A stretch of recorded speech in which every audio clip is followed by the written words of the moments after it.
It's the Austrian Grand Prix only on ITV. Formula One fans have waited 10 years for this, since Nigel Mansell's victory here back in 1987. Louise Goodman and James Allen are in the pits.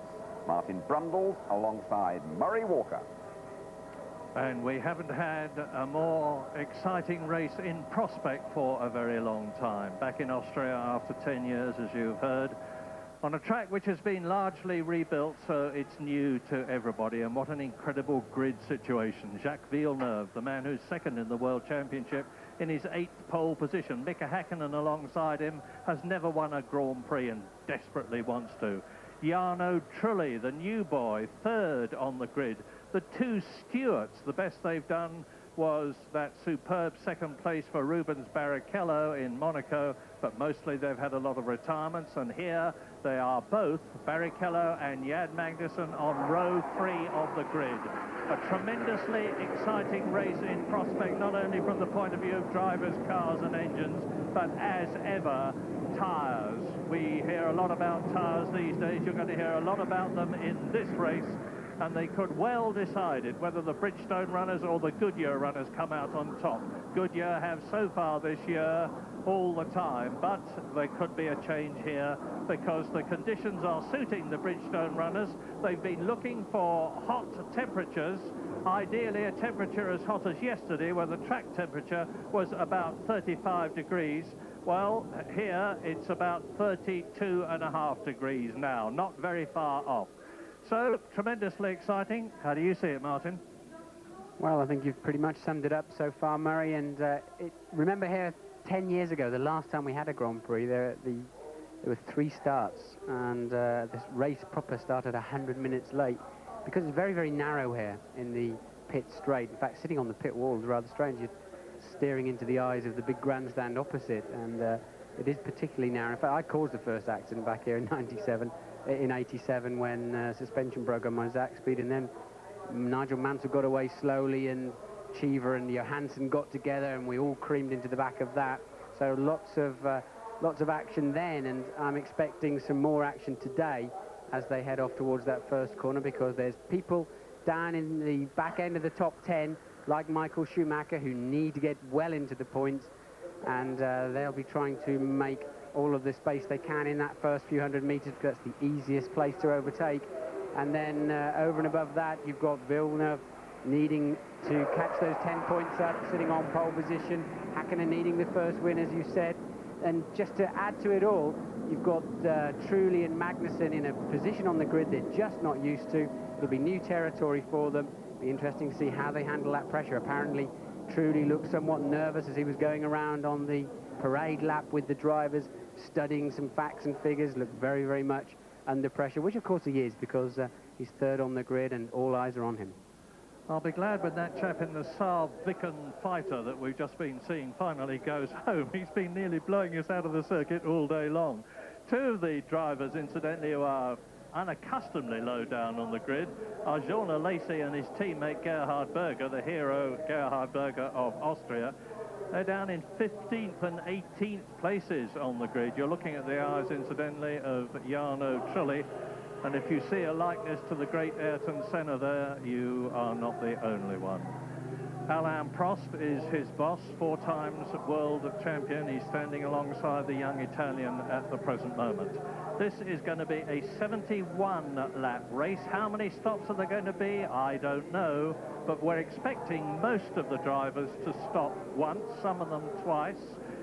There are 4 drivers on soft compound tyres from the Goodyear mark in this race, and they are the 2 Sauber drivers, Johnny Herbert and Gianni Morbidelli, Jos Verstappen, who is the Tyrrell driver, and Eddie Irvine, Michael Schumacher's teammate. And that's Eddie Irvine's car to the right. So Michael Schumacher is starting behind his teammate for the 2nd time this year. And it's now that the grid begins to clear and finally it all looks normal. Up to that point, it looks incredibly crowded as you're sitting in your car. And finally, they turf off the final mechanics and engineers, and the track opens up in front of you. Now, you have to be very careful not to stall the engine there, otherwise you have to start at the back of the field. Everybody looks as if they've got away cleanly, and moving into single file now for that formation lap. Villeneuve's the pole position man. He dictates the pace of that lap. So now they come out of turn one and climb up towards turn 2, doing about 190 miles an hour when they're up to race speed before they back off into second gear, 45 miles an hour. This is the highest part of the track. Look at that magnificent scenery in the background.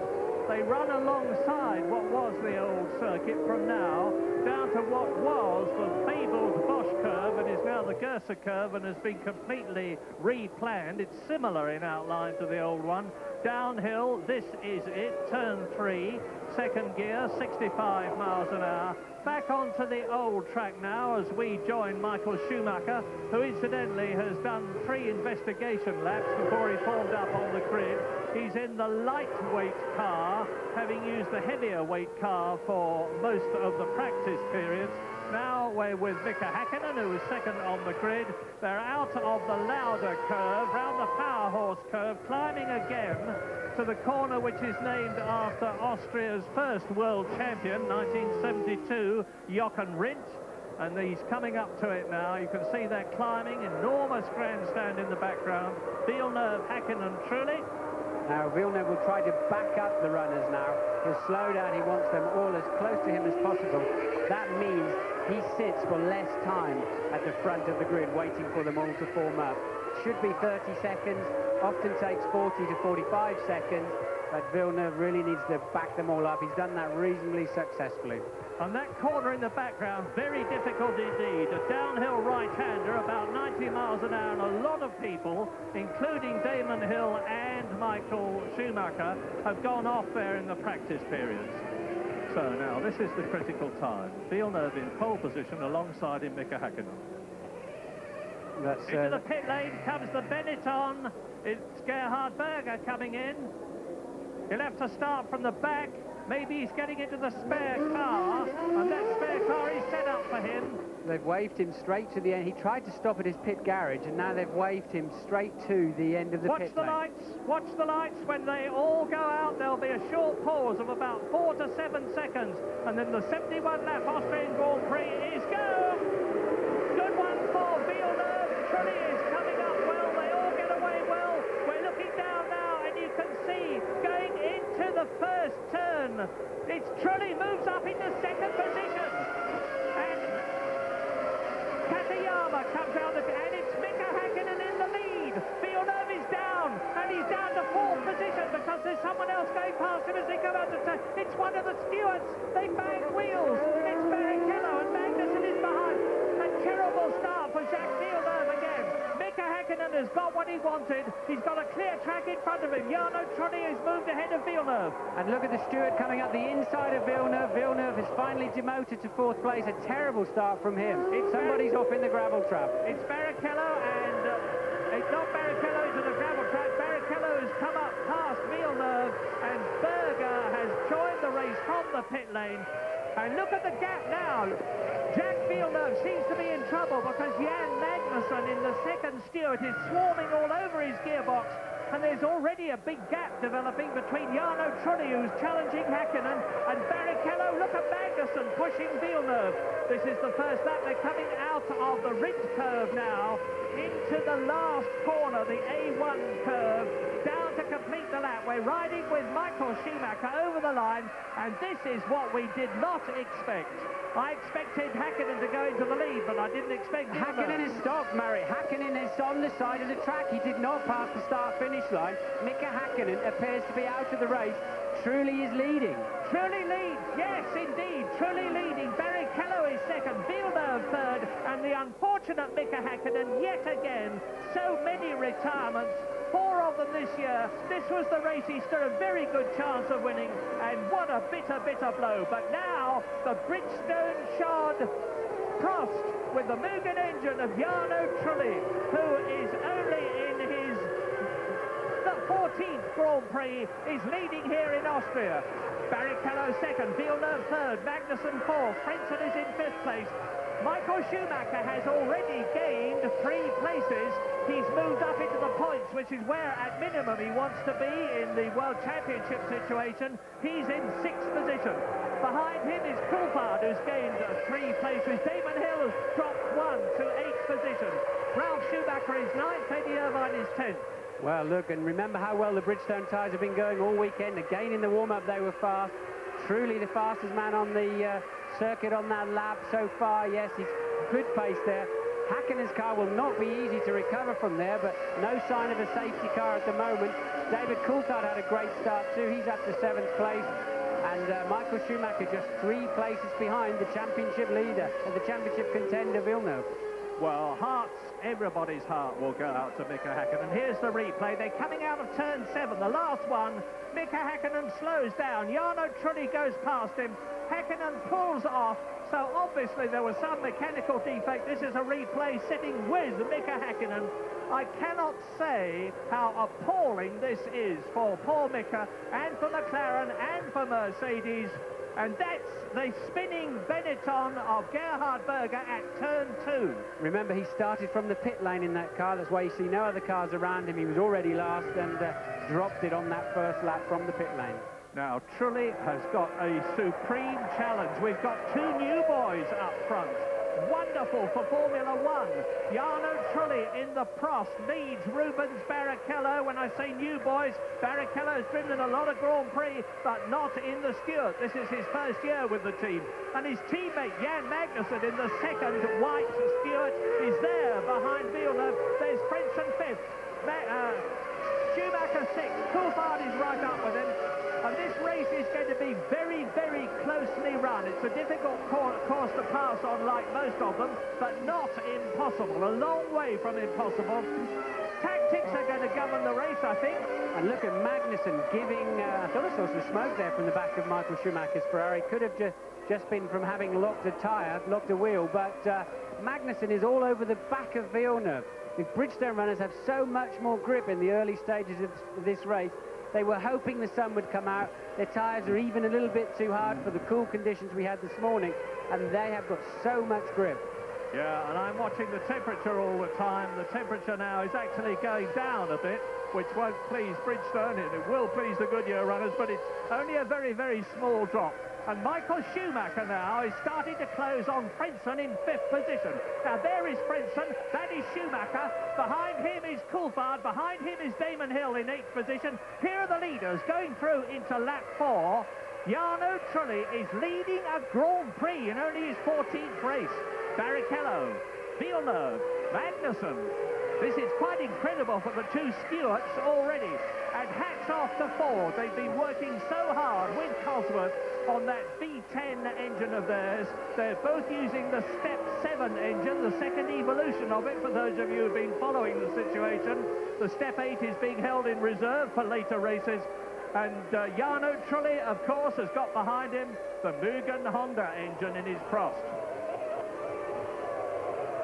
Well, what happened to Gerhard Berger? I think James Allen has found out. James? That's right, Murray, in the Benetton garage at the moment. An error light came up on his dashboard, which is why he came into the pits. But the team said, hey, there's no point in stopping here. We can't see anything wrong on the telemetry, so he went back out. He spun because he was just trying too hard. Mika Hakkinen's car is right across the track from me, right on the start-finish line. So he's making his way around the back. I'm sure Lou will catch up with him. Well, Gerhard Berger will be trying hard, of course. It's just an awful indignity for him at his home track here in Austria to be in 20th place and so far back. 21 seconds behind the leader on the 4th lap. And there's Barrichello, Villeneuve, Magnussen. The leader, Jarno Trulli, is already into lap 6. You have to comment on the supreme skills shown by all the drivers on that first lap, Murray. Sometimes they were 4 abreast into the corners, and I don't think I saw one car touch. The nearest anybody came to touching was Barrichello, struggled to slow down and nearly hit Villeneuve in the gearbox going into the first corner, but otherwise brilliant driving all the way through the field. Truly is flying. He's taking 0.3 of a second off of Barrichello on the last lap, but the next fastest man on the circuit is 3rd place man Villeneuve. Clearly he's now getting his tyres up to the temperature that he wants, and he's beginning to home in again on Barrichello. Well, who is this Jarno Trulli? He's 23 years old. He comes from Frankfurt, but never mind, because we're with Michael Schumacher. And Michael Schumacher is closing up on 5th place Heinz-Harald Frentzen. The fastest man on the track now is Jarno Trulli, 1 minute 14.29, which is, of course, a lap record. This is the first time this track has been used for a Grand Prix, and that represents a speed of some 210 kilometres an hour. As you look at Magnussen, Frentzen 5th, Schumacher 6th, Coulthard behind him in 7th place. Damon Hill in 8th position is catching David Coulthard in 7th position. Johnny Herbert is in 13th place. And there are 20 runners left in the Austrian Grand Prix of 1997, and we're on lap 7 out of this 71-lap race. So roughly 1/10 distance already.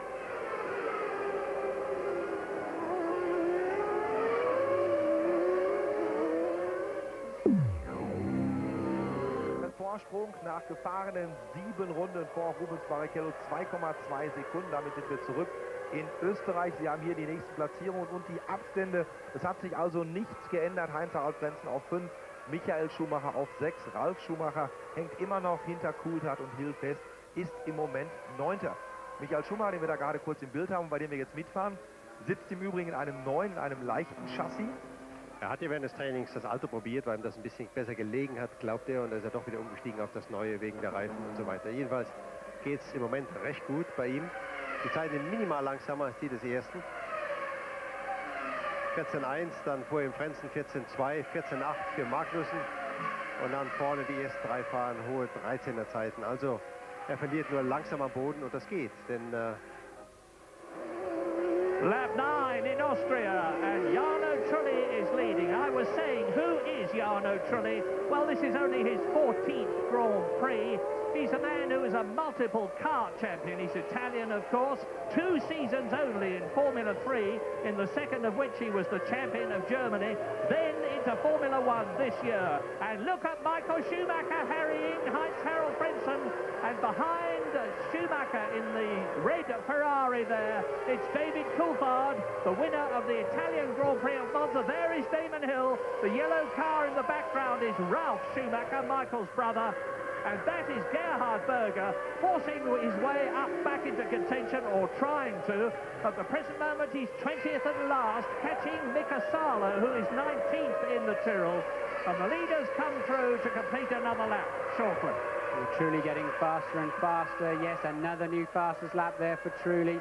Took 4/10 out of Barrichello and Villeneuve that time. The man under pressure shortly is going to be Magnussen. His pace has dropped off, and he's got 2 hard runners coming up behind him. But it's a nice story, isn't it? 4 times world champion Alain Prost's car leading the race from 3 times world champion Jackie Stewart's car in 2nd position. That is a lovely story. On lap 10 in Austria, race order. Trulli leads by 2.8 seconds. Barrichello is 1.4 seconds ahead of Villeneuve, who is 4 seconds ahead of Magnussen, and that is the traffic jam. Magnussen 4th, Frentzen is right behind him. Schumacher is right behind Frentzen, and Coulthard is right behind Schumacher, and Hill is right behind Coulthard. There they are. There is Frentzen. Heinz-Harald Frentzen, who has disappointed in the Williams team for all sorts of reasons. Just 1 victory. Now we're back again with Schumacher. Now, where are we on the track? And the answer is we're climbing up towards the Jochen Rindt curve. Right-hander starts to drop down. 6th gear, 180 miles an hour on the approach. Off to 120.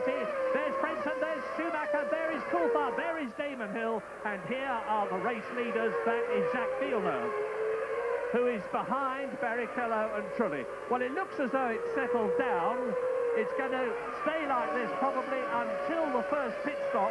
And if some of them are on a 2-stop, I would expect them to come in round about lap 23.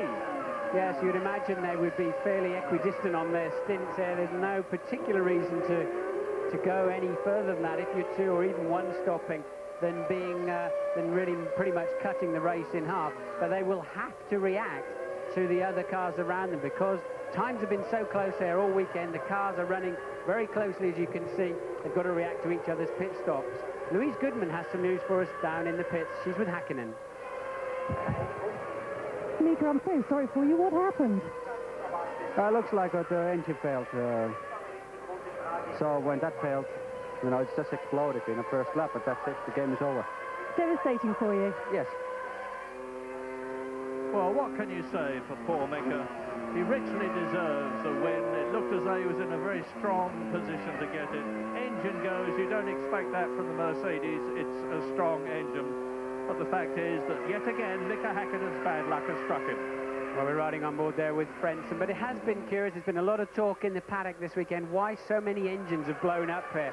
Last race at Monza, which is really an engine tester, there was virtually no explosions in that area. But here, I think it's because they're running very short gears. It's a relatively short racetrack, low-speed corners. You're always bouncing off the rev limiter, and one or two other factors involving all kinds of technical scenarios, and we've had a lot of engine failures here, contrary to many expectations. When our man in the pit lane, James Allen, tried to interview Jackie Stewart after the Monaco Grand Prix when Rubens Barrichello finished second, Jackie burst into tears and rushed off. His man was second. But he's second now, and not only that, but his other man, Jan Magnussen, who nobody has paid very much attention to this year because he's been disappointing, is in fourth position. Jan Magnussen has really got himself together since Italy and the preceding races. He's a lot happier, he's very happy with the team, and the car is absolutely right here. And of course, this is probably the nearest approximation to a kart circuit, and I mean that in the nicest possible way, for a Grand Prix layout. And Jan Magnussen is a multiple kart champion, world champion. So he's really in his element here. There he is, followed by Frentzen, Schumacher. Coulthard is still seventh. Hill is still tucked up just behind, but he's got a bit of a gap. You can see as he comes towards us in the arrows. Now, Pedro Diniz had two engines blow yesterday in qualifying. Any problems in the Arrows team? Any worries? No, they've had a good warm-up. I felt so sorry for Diniz yesterday because he was fastest in the morning and then looked so good. He was been faster than Trulli all weekend up until that point. Ended up 17th on the grid. He's moved up to 14th. Difficult place to overtake, but really Pedro Diniz had the opportunity to go from being a well-known paying driver to a successful driver yesterday, and he was robbed really because the engine blew up on him. But there's Trulli, very, very commanding drive he's putting in now. Another new fastest lap of the race for him. He's pulling away now something like half a second a lap and looks extremely easy and smooth with it. This is an absolutely astounding performance. No words of mine can underline it too much. Some lovely camera angles here with the TV company here. They're doing a good job all weekend, particularly in that last corner. You can get a good feel of the speed of the car through there. And here's Trulli coming into turn two, into the hairpin. He's not flurrying, he's not hurrying, he's just not locking the brakes. Nice and cool, smooth, not riding the curves too much. Looking very under control, Murray. Tell us about the pressure on him, Martin. He knows he's leading his first ever Grand Prix. He knows the gap is increasing. It is a gigantic challenge. But if your car is underneath you, like his clearly is, by that I mean it's doing what you expect. It's not giving you any nasty surprises in the middle of the corner. And it's really working well, and you feel part of the car. You look in your mirrors. Unfortunately, I never had this in Grand Prix racing, but I had it in sports car racing, saloon car racing many a time. You think, well, come on, guys, where are you today? Because this is too easy for me. And it's a strange feeling, and he appears to have that at the moment. He's not under pressure, but let's see if he's two stopping or one stopping. Great to see, whatever. Lap 14 in Austria. Jarno Trulli leads Rubens Barrichello by 4.6 seconds. Villeneuve is behind them in third place, just about 6/10 of a second back, ahead of Jan Magnussen. And coming towards us now, the battle for fifth position. Here is Magnussen. Frentzen is fifth. Schumacher is sixth. Coulthard is seventh. Hill is eighth. That's Ralf Schumacher in ninth position. Eddie Irvine is in 10th place.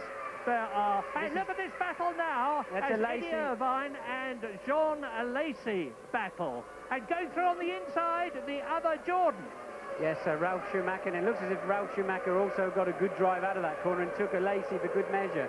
So Fisichella is also mixed up in that battle. Neither the Jordans nor the Benettons have been performing at all well this weekend, but a good move into turn two there for Alesi on Irvine. So I've given you the first 10. Alesi and Fisichella is in 11th place. There is a replay, and that was, I think that's Gerhard Berger making his way past Mika Salo pretty much at the back end of the field. It is. Gerhard Berger is now up into 19th position. He's lapping 1.5 seconds faster than Mika. The last car on the track is also a Tyrrell. It's Jos Verstappen. That was truly. Now look at this. This is the battle for second position. Barrichello and Villeneuve. There's a big gap of 7.8 seconds before Magnussen. Now watch Magnussen. He tends to turn in much earlier into the corner than certainly the trailing pack behind him. It's obviously the way he set the car up, or the way he most feels comfortable. He leads the car very early into the apex of the corner, almost as if he feels he needs to defend something at the moment, but he's not in that position, although Frentzen is homing in on him, as you can quite clearly see.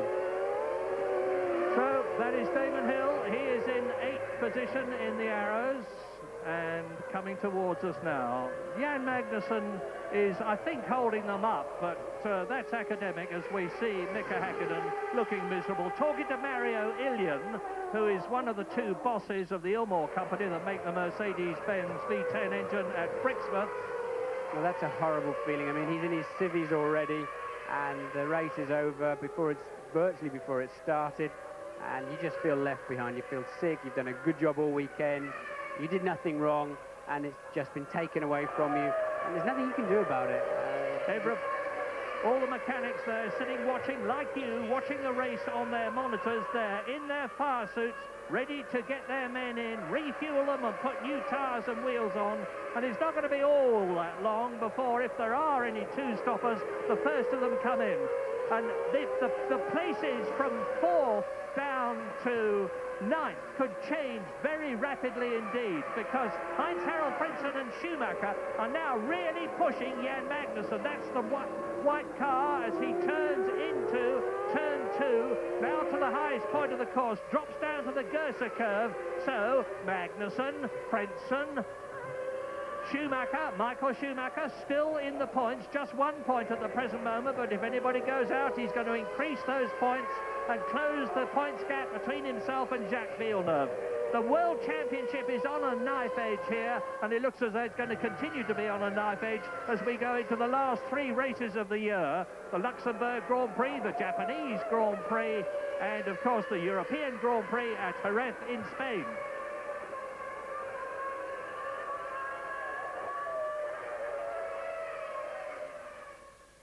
War 1,9, 1,7, waren es zuletzt 1,2 und wir schauen mal, wie der Abstand jetzt aussieht. Kommt in diesem Moment zur Linie.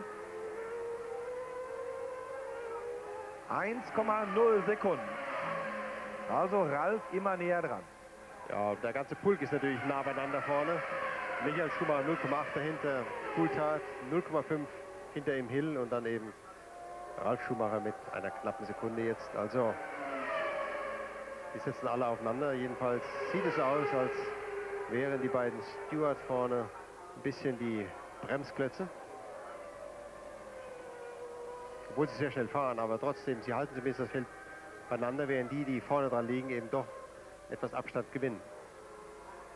Und noch immer führt Jarno Trulli. Ersten Führungskilometer für Prost, natürlich nicht für Ligier. Die haben schon gewonnen. Da haben wir jetzt Jos Verstappen in der Box.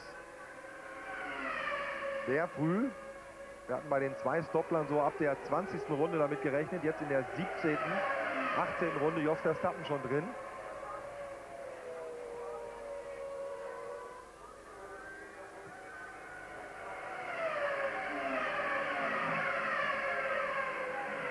Einer der beiden Tyrrell fährt auch auf weichen Reifen. Es war nicht ganz klar, welcher von den beiden. Aber weiter hinten ist das relativ interessant.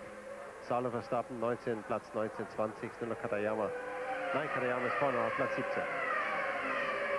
Jan Magnussen mit einer persönlichen schnellsten Runde, genauso wie Alesi und Fisichella. Aber noch mal kurz zurück zu Katayama, den hast du gerade erwähnt. Sein Teamkollege Marquez wird der eine oder andere vermissen. Der wurde disqualifiziert nach dem Warm-up. Er war untergewichtig losgefahren. Fiel auf, als er gewogen wurde und wurde, mittlerweile herrschen relativ strenge Sitten, disqualifiziert. Und wenn wir schon bei den strengen Sitten sind, es sind ja auch einige Fahrer, die zur Bewährung fahren oder unter Bewährung, nämlich Fisichella, Coulthard und Villeneuve. Alle haben ein Rennen Sperre aufgebrummt bekommen, wenn sie sich noch einen Fehler zu Schulden kommen lassen.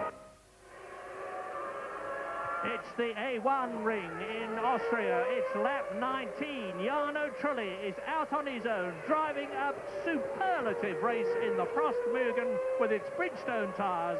7 seconds ahead of a battle between Barrichello and Villeneuve for second place. A tremendous battle. There it is behind.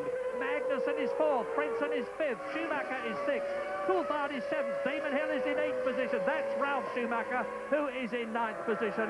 Sean Lacey is 10th in the Benetton, ahead of Fisichella in the Jordan, Eddie Irvine in the Ferrari. Johnny Herbert is 13th in the Sauber. Magnussen has got a good pace there. We're watching the Barrichello-Villeneuve scrap. Both Stewarts at the moment are just in front of both Williams. There's something to say, isn't it? But Ralf Schumacher's already caught up onto the pack. Magnussen is holding up Frentzen, Schumacher and Co, as we've said. And I think very shortly you're going to find a Lacey and Fisichella on the back of Ralf Schumacher there to make a nice long queue of cars, putting pressure on young Jan Magnussen. Be interesting to see how he copes with that all afternoon. Bit of a mystery, Martin. Why have Ferrari put Eddie Irvine on soft tyres? He is down in 12th position. His teammate Michael Schumacher is on the harder compound. There must have been some logic to it, surely. Well, the only thing I can think is that Irvine appeared to be very fast yesterday morning before qualifying. They put him on the soft tyres in the hope that he would be right up the front of the grid and able to cause a bit of trouble for Jacques Villeneuve. That's the only reason I can think, because that is not a sensible solution that they've done. You can see there now you've got 3 of the 4 cars that are on the soft tyres are all running together way back down the field. Unfortunately for Diniz, he's caught up in the middle of them. And now the fastest man on the track is Giancarlo Fisichella, 11th place in the Jordan with its Peugeot engine, and he's pushing Jean Alesi. So let's look hopefully and see. That's Katayama that we've just seen go by in 17th position in the Minardi. His teammate, incidentally, Tarso Marquez, did not start this race because he was disqualified yesterday when his car and himself were found to be underweight. There's the 2 I was just talking about, Alesi and Fisichella. They're pulling each other along beautifully, and they're going to cruise up to the back of the pack. Tremendous speed those 2 have got back there. You wonder where that's come from, because those 2 cars have been off the pace all weekend. But I remember talking to some of the sports car drivers here from the GT race, and they said we were up a gear in every corner during the race from qualifying. The grip comes on this track as the rubber goes down, and the cars will be going faster and faster. And to back that up, Jarno Trulli sets another new fastest lap on a 1:13.2. The pace is hot. Yeah, Fisichella didn't keep that fastest lap for very long. Jarno Trulli has taken it back from him. He's in a beautiful smooth rhythm now, lapping at about 1 minute 13.2, 13.3, 13.4. And we join Heinz-Harald Frentzen now. Ahead of us is Jan Magnussen, but you can see the gap is much greater between the Williams Renault and the Stewart Ford than it was. And Jan Magnussen is right up and challenging. No, there you see, coming towards us is Barrichello, passing Verstappen as Frentzen comes up. Now we're starting to get a lapping situation now. Jan Magnussen has already lapped Verstappen, who is 20th and last in the race. Here is Frentzen coming up to the Jochen Rindt curve, named after the great Austrian world champion, the only posthumous one in the history of Grand Prix racing. Well, that's given Magnussen a bit of breathing space, hasn't it? And moved Michael Schumacher right up onto the back of Frentzen. So Frentzen pulling out there to cruise. Look at Schumacher. He's locked his wheel, but he's just managed to hold it off. And Coulthard goes through nicely too. Well, that little moment is over, but Frentzen under a bit of pressure there, and Michael, his heart would have been in his mouth there, because it'd be so easy to lose your front wing in that situation and just tap the guy, tap his rear wheels, and you have to make a pit stop for a new front nose section. And effectively, with the pace of this race and the closeness of the competition, there he is going up the inside, one of the accepted overtaking places around here. Verstappen well out of the running today, sensibly moves out of the way. Yeah, he's a very experienced driver now, Jos Verstappen. This is his 44th Grand Prix. He gets out, lets Frentzen go by, lets Coulthard go by, and lets Schumacher in front of Coulthard go by as well. And incidentally, Damon Hill has also passed the Dutchman in the Tyrrell. We're on lap 23 out of 71. And all this is very bad news. There is Magnussen. Here is Frentzen. All this is very bad news for Jacques Villeneuve and his World Championship chances, because Schumacher is harrying Frentzen. We're with Frentzen now, and Schumacher's right on his rear. Well, he's dropped back a bit now. You can see him as they come out to turn one. Well, all credit to Magnussen. Probably the first time ever in his Formula 1 career he's lapped somebody, and he did a beautiful job of it and pulled out a big gap back to Frentzen and made that gap up to... What is it about there? 2.5 seconds now, so a nice move there from Magnussen. The traffic fell right for him, and he maximised. Be interesting to see now if Frentzen and Schumacher cruise in, or how quickly they cruise back up to the gearbox of Magnussen, and that'll give us an idea. That'll give us an idea. That's Villeneuve. He's pretty upset with, has he just passed the Tyrrell as well, or was that Barrichello? Well, I'm just checking as it comes towards us. It's certainly not the Tyrrell. I think it's Barrichello then. I think Villeneuve has just passed Barrichello for second place in the race. Now, that is good news for Jacques Villeneuve. But let's take a check. Yes, that's right. Yeah, Villeneuve is through. We didn't see it, but Villeneuve has got past Barrichello to put himself onto 6 World Championship points. Now, this is lap 25. If you want to make a note mentally or any other way, the gap between Trulli, the race leader, and Villeneuve was 10.8 seconds. Here's a replay. Here it is into 2. Good move. Look, he's squeezing him out. Nice move there. Barrichello saw him coming and realised that really the game was up. Nothing too much he could do about that. Look, he got a good toe down the straight, moved into position, moved in for the kill, and, well, very decisive, very important move there. As you say, Murray puts him into 6 World Championship points, while Michael Schumacher's still back there with a solitary point to his name in this race at the moment. Yeah, and Michael Schumacher is losing touch slightly with Frentzen, who's just gone fastest of all. New lap record, the first in under 1 minute 13 seconds, 1 minute 12.958. And you watch Villeneuve, and it's critical now. He's charging. Look at the gap he's already built between himself and Rubens Barrichello as he tries to close on Jarno Trulli, and I think he's going to do it. Well, that was the piece of information I was looking for. How quickly can Frentzen be when he's not got the Jordan, the Stewart on the end of his nose? And we can now see that. And now you're going to see Villeneuve make a big charge to try to reduce the 10.7 second lead that Jarno Trulli has. Now, this is lap 26. Race order. Trulli leads Villeneuve by 10.7 seconds. Barrichello is dropping back, 3rd position. Magnussen in the other Stewart is 4th. Frentzen is in 5th place. Schumacher is 6th. Coulthard is 7th. Damon Hill is 8th, right with the McLaren. Ralf Schumacher is 9th. Alesi is 10th. Johnny Herbert is in 12th place, just behind Fisichella, and ahead of Deniz, Morbidelli. Eddie Irvine only 15th. Remember, on those soft compound tyres, big mistake for the 4 people who decided to use soft compound tyres. Eddie Irvine 15th, Nakano is 16th, then it's Katayama. Berger is up into 18th place from 21st, where he was at 1 point.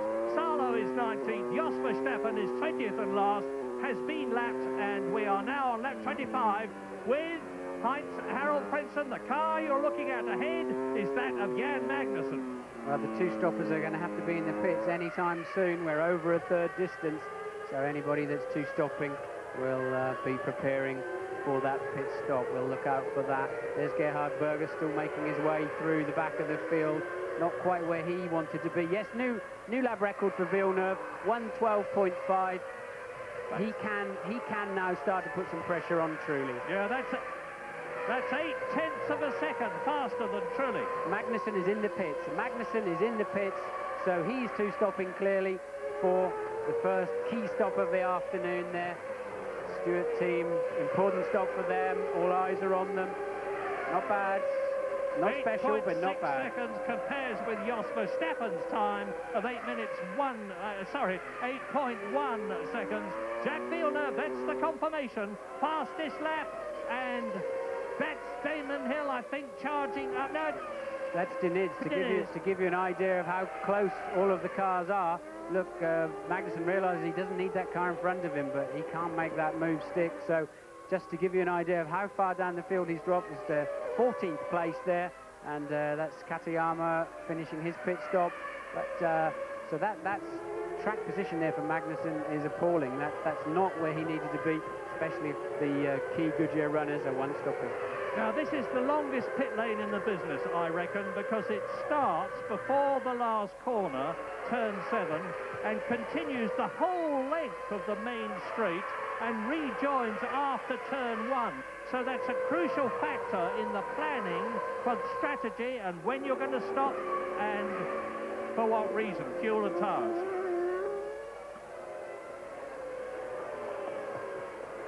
Well, our pit crew tell us that Barrichello is coming in also, so clearly both the Stewart Fords are on the same race strategy, and we're expecting him in just over a lap. But truly appears to be making his tyres work well. He's on the same tyres, as you know. All the Bridgestone runners are on the same compound of tyre, and he appears to be having no problems at all there. The car's working well.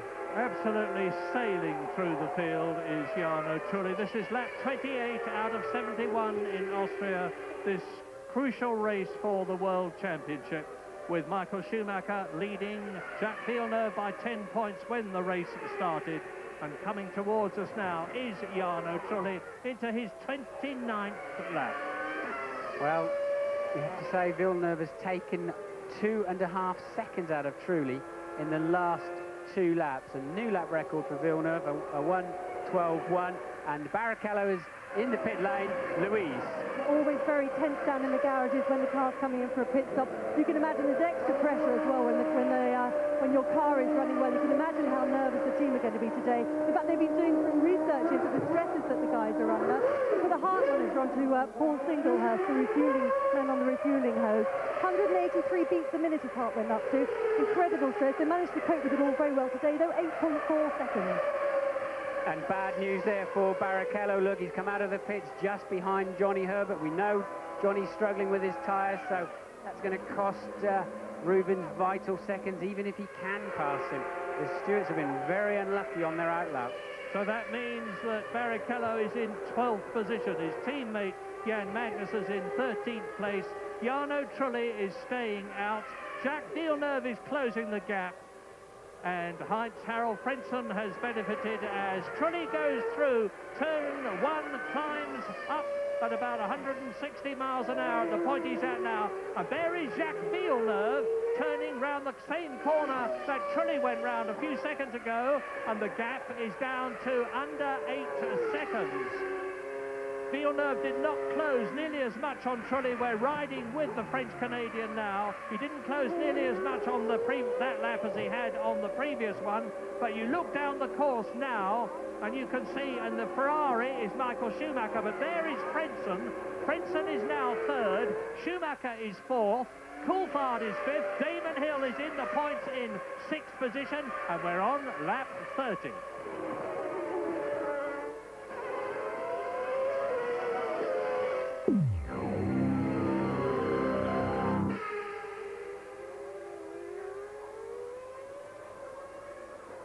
Und hinten dran. Ja, Morbidelli hängt da auch noch hinten dran. Ja. Und dahinter kommt dann schon wieder Irvine, zwischendrin halt noch der Stewart von Jan Magnussen. Jetzt wollen wir es nochmal. Dinitz, zum ersten Mal überhaupt in seiner Formel-1-Geschichte stand sein Name am Ende einer Trainingssession auf Platz 1. Das war im freien Training gestern am Samstag. Und jetzt wurde Verstappen da gerade ganz langsam.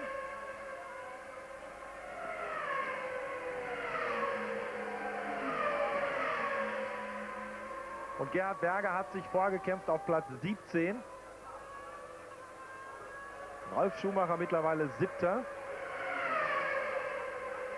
Aber Villeneuve holt mächtig auf Jarno Trulli.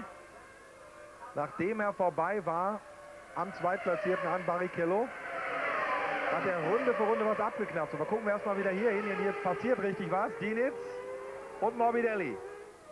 Ja, Morbidelli wollte da raus. Hinten dran Irvine.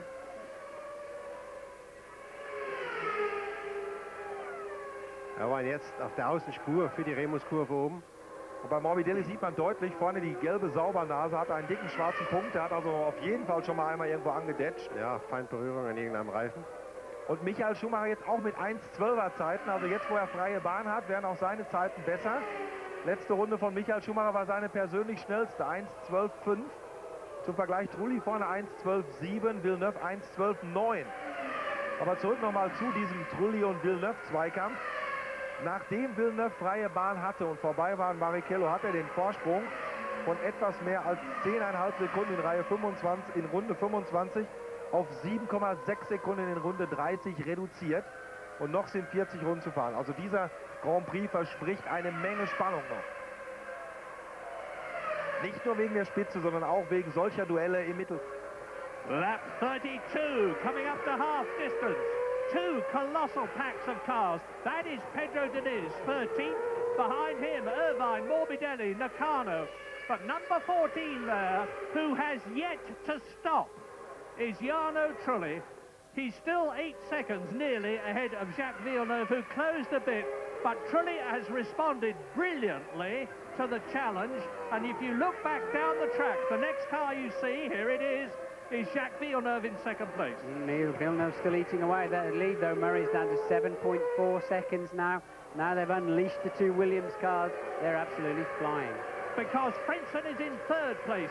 Michael Schumacher is in fourth place. Bad news for Jacques Villeneuve. There is Schumacher. That is Coulthard in fifth position.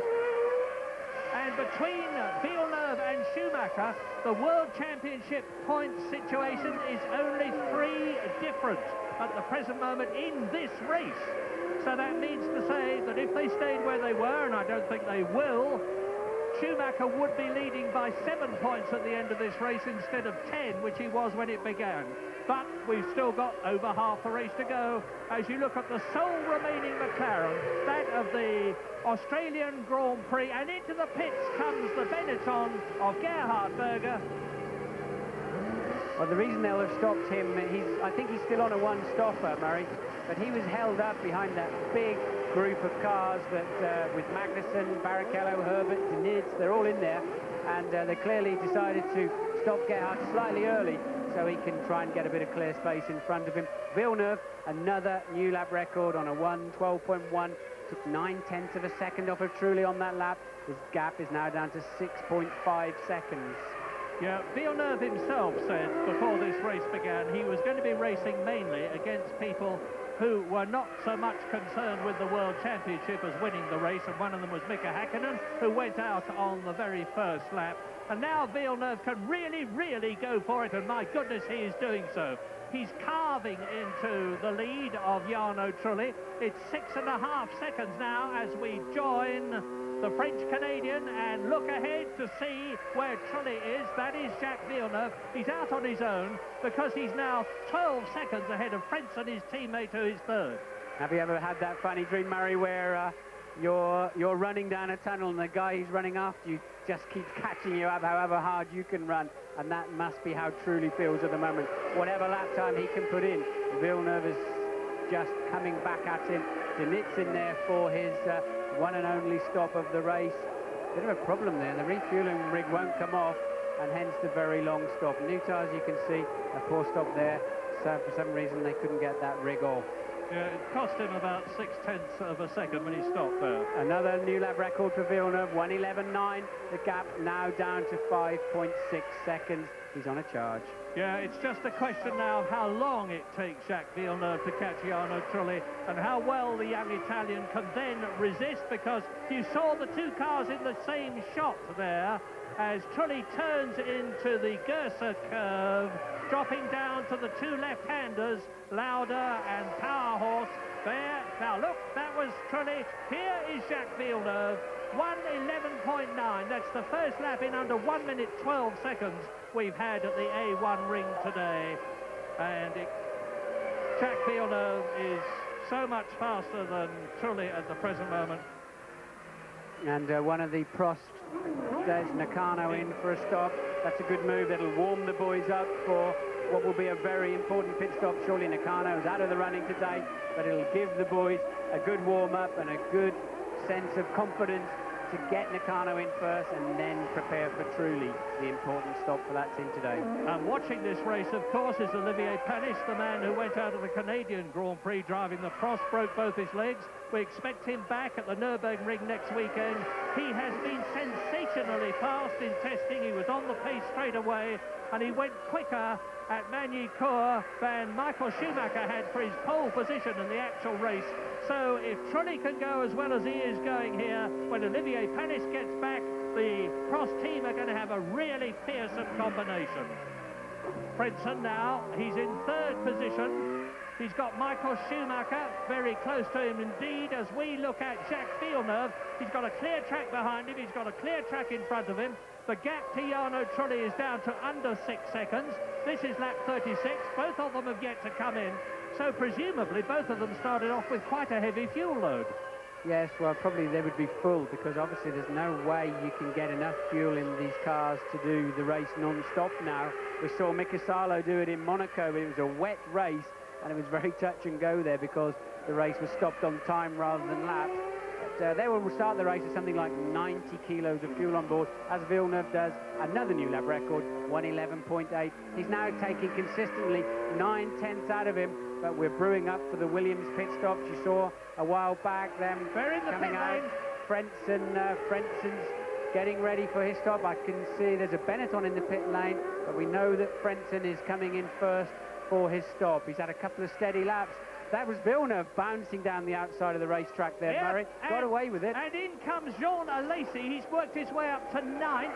Villeneuve will, of course, lost time there. That shows you how hard he's pushing. He was very lucky to get away with it, because if he'd got both his rear wheels on the grass, there's no doubt at all that he would have lost it, but he didn't, and he didn't put his wheels on the grass or lose it. We've got news from James Allen in the pit lane. Hightower Frentzen expected any moment. Williams mechanics in a slight confusion. Meanwhile, the Prost mechanics, as Martin pointed out, nicely loosened up. They were really fired up by that pit stop of Nakano. Alain Prost is chewing his nails down to the quick, and he's an inveterate nail biter, and he just raised his eyebrows after he walked into the garage a minute ago. No, a change of plan by Williams. Change of plan, they're bringing Villeneuve in. And here comes Trulli. Trulli's in. That's the blue Prost of Jarno Trulli, race leader. Now, I'm waiting to see Jacques Villeneuve go through as you watch. And there's a flood of cars just gone past me, but I was watching Trulli at that vital moment. And out he goes, and coming up towards us now, you can see Berger. There is Villeneuve, and Frentzen, here is now the McLaren, and Jarno Trulli rejoins behind David Coulthard. So there's Schumacher, there is Coulthard. The car with the red wings was Mika Salo, who has been lapped now. He's in 15th position. And look back one more, and you should see, there he is, Jarno Trulli.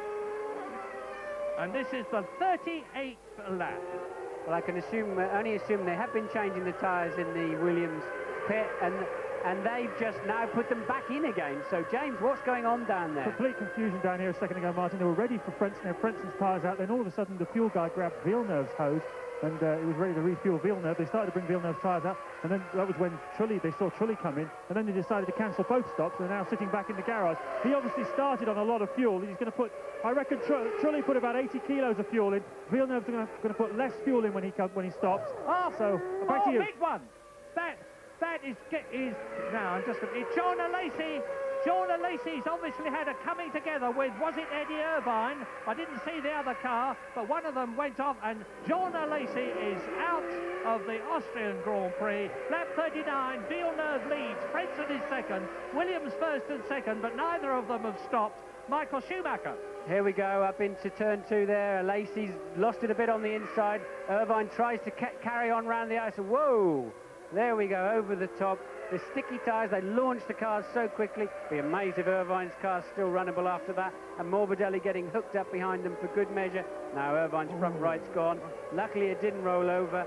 That car's going no further, as we've already seen. That was a nasty accident. But when these tyres are hot and sticky, they just launch you so quickly when you go face-to-face on the tyres, as you saw.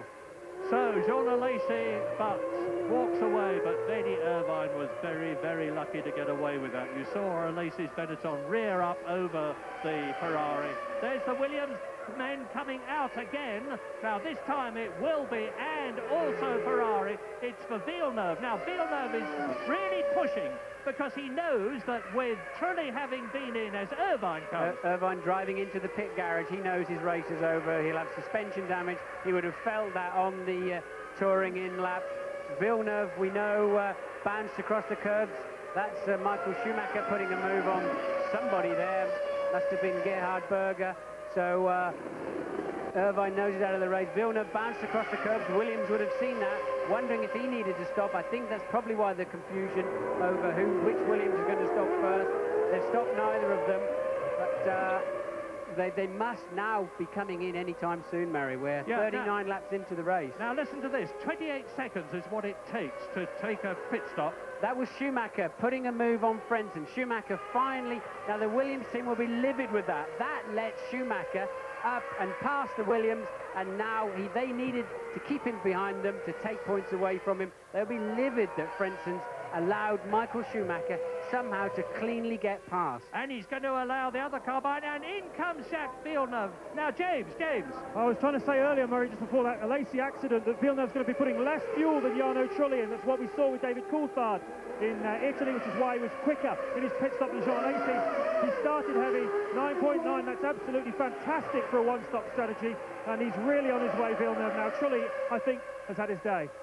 Well, we'll see, because it's very close indeed. You can see there's Coulthard, there's Trulli, and he's going through ahead of, or almost with, Jacques Villeneuve. Now let's look back down. There is Jacques Villeneuve. Now I think he got out just in, yes he did. There is Jarno Trulli behind him, and they're coming up to David Coulthard, who is in 4th place but has not stopped.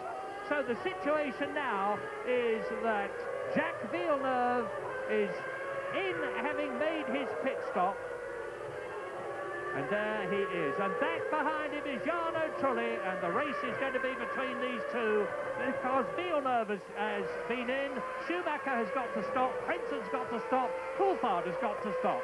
You're right, Murray, and it all shakes out. Villeneuve is now leading this race. I noticed that when Trulli came out, we mentioned about the outlaps. Trulli came out behind one of the Tyrrells. He's obviously had a bad run in those intervening laps before Villeneuve made his stop, and clearly that's given Villeneuve track position. We know Villeneuve's got a faster car, so that's going to be tough for Trulli to make any impression on him, let alone pass him. Lap 42, Michael Schumacher leads the Austrian Grand Prix from Heinz-Harald Frentzen and David Coulthard. 5.3 seconds behind them, but none of those three have stopped. There is Frentzen, there is Coulthard. So this is for position here. Coulthard running in 3rd place at the moment. Frentzen in 2nd. David having a strong run there, but he's pretty much been backed up behind somebody in the first 40 laps. Hasn't been able to put that move on Frentzen yet. Perhaps he'll be coming in the pits this lap with a bit of luck to try and give him some clear air. Now, as you watch Frentzen and Coulthard there battling for 2nd position, Michael Schumacher is ahead of them. All three have got to stop. The top man who has stopped is Villeneuve, who's in 4th place, and Trulli, who's in 5th place, with 1.1 seconds only behind them. And there they are. There is... Sorry, that's Schumacher leading now. And in 6th position is Ralf Schumacher. 7th is Fisichella. Pit lane for Michael Schumacher. His stop. He pulled out a 5-second lead on Frentzen. James is there. It'll be a short fuel stop, Martin, for him, and I reckon his total lost time when he comes into the pit lane to when he goes out will be about 26, 27 seconds. So he's reasonably competitive. I think he's in better shape. He would have been. Frenzen's in behind him, but Ferrari looking pretty slick. The fuel hose is off. Bit of a stick from the back. He's on his way. 10.4, a little bit slower than they were looking for. What about Frentzen? You can see his time ticking away. Well, terrific stop there from Michael Schumacher and the Ferrari team. Once again, they're making something out of nothing here to minimise Villeneuve's advantage this afternoon, because when as soon as Schumacher passed Frentzen, he immediately started putting in much faster laps, pulled out a 5-second lead, and look what it's done for him. It's just put him right into the core of the race so he can score some decent points. Great tactics by a great driver and a very great team. And on lap 43, as you look at Heinz-Harald Frentzen lumbering his way round the corner comparatively, it's only about 45 miles an hour, turn 2. We're on lap 43 now. It's a 71-lap race, and Heinz-Harald Frentzen has stopped. Interestingly, I think I can see Schumacher ahead of the two Stewarts there, so good for him in that he can get a good clear lap. The two Stewarts are climbing all over the back of Michael Schumacher as he builds up to speed. In comes Coulthard. in the McLaren from second position. Well, he was in the lead, actually. And this is the 44th lap, and David Coulthard gets away now. It's still there, still. Wow, what a super stop. That should put him back in front of Frentzen with a bit of luck. David, if you can get a good exit out of there. There he is on the left. Yes, that's going to give David track positioning. Well done, that's good stuff. Beautiful stop by the McLaren team, and this emphasises that Formula One Grand Prix racing is a team event. It's about the driver, about the car, about the engine, about the tyres, about the mechanics, the engineers, the designers, the technicians, and each is just as important as all the others. And there is Jacques Villeneuve leading again now that David Coulthard has been in. Where is Jarno Trulli? There he is in second position. So Villeneuve leads Trulli by under 2 seconds, and we watch Heinz-Harald Frentzen going up into turn 1. I don't know who he's passing there, didn't see it. He's pointing at him to say something. I don't know what the German for that would be, but anyway. Not very polite, whatever it was. We understand that Dickie Stanford, the team manager of Williams, has gone up to the control tower to speak to the stewards. We don't know what about. It'll be interesting to see how that one unfolds. Look at Fisichella going past Jarno Trulli. Now that is very interesting indeed, because Fisichella in the Jordan is in third position. He's now moved therefore up into second place. But Fisichella has yet to stop. He's the only one that's running now who has not stopped. But this may be an inspired move. It's been left incredibly late. He must have started up with a trailer load of fuel behind him. Well, they would have topped it up on the grid so that it was absolutely brim full. But the car's not been that good all weekend, so at least that's given them some kind of small advantage, because the tyres have stayed with him through the entire run. A good run from Fisichella, but he's about to drop a lot of places because there's a big train behind him that have already been in to say hello to their pits. Yeah, Trulli looks as though he's, I don't know whether he's tiring or whether there's a little problem with the car, or he just can't face up to Villeneuve and the Williams Renault. But whatever, he's dropping back. Well, remember that at this moment, Trulli's car is probably 80 kilos lighter than Fisichella's in the pits now, we believe, coming in the pits on this. Yes, he is. Remember, Fisichella's car was 80 kilos lighter when he passed Trulli then, because he hadn't any fuel on board. You can see them coming in now for that fuel stop. And remember, the cars only weigh just over 500 kilograms. It's a significant percentage. So this should be a good short stop, 8.5 seconds, the same time that David Coulthard took. And David came in 2 laps earlier. Now, you've just seen Heinz-Harald Frentzen go through. He is in 8th position, and as Fisichella rejoins lap 46, the order is Villeneuve leading, Trulli second, Michael Schumacher is third. Very good news for Schumacher and Ferrari. Barrichello is 5th, and Magnussen is in 6th place. Both the stewards in the top 6. Übersicht in der Führungsriege von Ferrari. Fisichellas Boxenstopp 26,36, also viel schneller als der von Ralf, fast 6 Sekunden schneller. Irgendwas bei Ralfs Boxenstopp schiefgegangen sein. Er war ja nicht so wahnsinnig viel früher da, also dass Fisichella ein bisschen schneller ist, ist klar. Wir haben gesagt, er tankt jetzt natürlich ziemlich wenig. Aber 6 Sekunden, so groß kann der spritbedingte Unterschied nicht gewesen sein. Ja, wir haben es ja gesehen, es gibt schon Probleme manchmal mit Tankanlagen. Man kriegt den Schlauch nicht gleich runter. Oder was auch immer, also.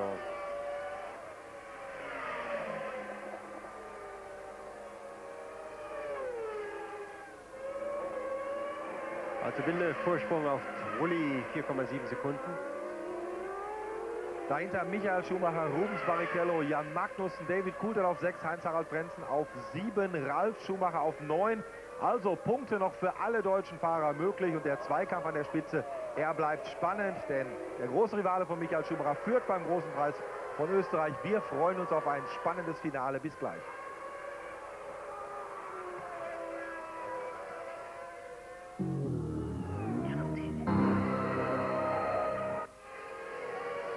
Well, with the first steward having made its second stop and everybody else having stopped once, watched by Michael Douglas, who says he's not here in connection with Sylvester Stallone's forthcoming film on Formula One. But Jacques Villeneuve leads on lap 48 with Jarno Trulli 5.6 seconds behind him, and Michael Schumacher, who is catching the Prost, is 6.5 seconds behind Trulli. Now, you've just seen Villeneuve, there he goes into another lap. Fourth is Barrichello, fifth is Magnussen, sixth is Coulthard, seventh is Frentzen, eighth, ninth and 10th, Fisichella, Ralf Schumacher and Damon Hill is in 10th position.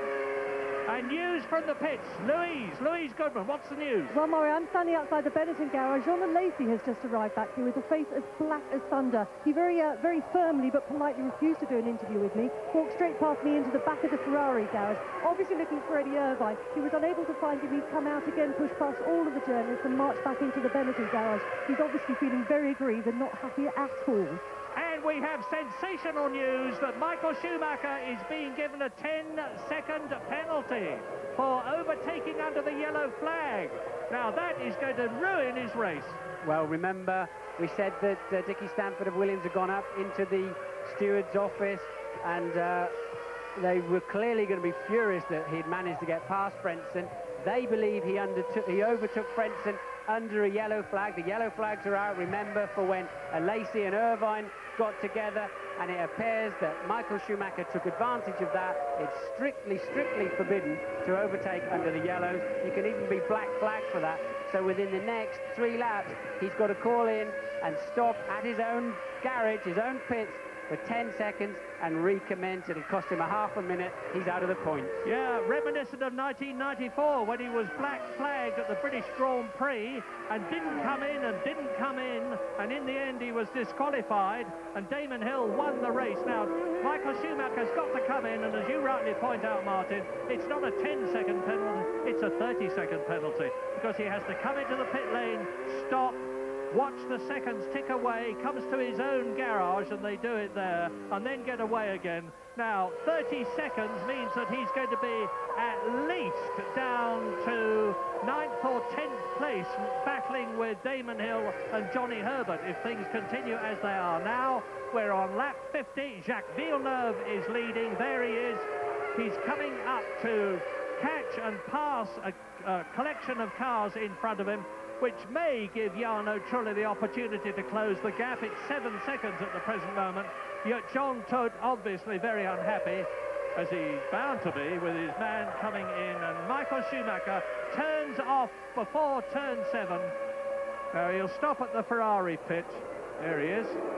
Yes, there he goes. He's got to look for his own man. They used to have a penalty box you had to go to. Now they make it that you stop in your own pit.